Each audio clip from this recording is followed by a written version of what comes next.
যখন একজন মুমিন বান্দাকে তার আত্মীয় স্বজনেরা দাফন করে কবর থেকে ফিরে যায় তখন চারদিক নিস্তব্ধ হয়ে যায়। ঠিক সেই মুহূর্তেই কবরের ভেতরে এক ভিন্ন জগৎ শুরু হয়। হঠাৎ করে দুইজন ভয়ঙ্কর আকৃতির ফেরেশতা আগমন করেন।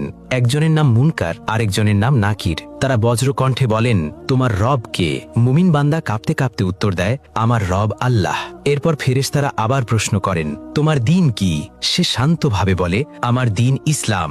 এরপর আসে সবচেয়ে কঠিন প্রশ্ন, এই ব্যক্তি সম্পর্কে তুমি কি বলতে, যাকে তোমাদের মাঝে পাঠানো হয়েছিল? ঠিক তখন আল্লাহ রহমতে তার জিহ্বা খুলে যায়।